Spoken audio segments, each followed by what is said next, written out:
Hey everyone, in this video, I'll show you how to switch your phone service from AT&T to T-Mobile smoothly and without losing your number. Follow these steps to get it done. Step 1. Check your current AT&T account.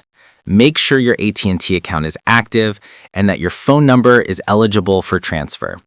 Also confirm that your account has no unpaid balances or restrictions. T-Mobile won't be able to port your number otherwise. Step 2. Gather your account information. You'll need your AT&T account number and PIN or password. This information is required to transfer or port your phone number to T-Mobile. Without these details, the transfer will fail, so double-check before starting. Step 3. Choose a T-Mobile plan and SIM. Pick the T-Mobile plan that fits your needs and request a SIM card if your phone is compatible. T-Mobile will provide instructions on activating the SIM and porting your number. Step 4. Initiate the number transfer. Insert the T-Mobile SIM if required and follow their instructions to port your AT&T number.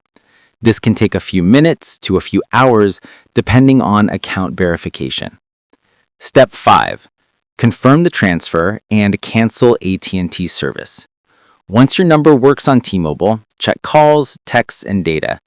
After verifying, contact AT&T to confirm your old account is closed. Do not cancel AT&T before the port is complete. You'll lose your number. Porting is usually instant, but always double-check before canceling your old plan. And that's it! Your phone should now be on T-Mobile with your old number active. Thanks for watching. Don't forget to like and subscribe for more quick carrier guides.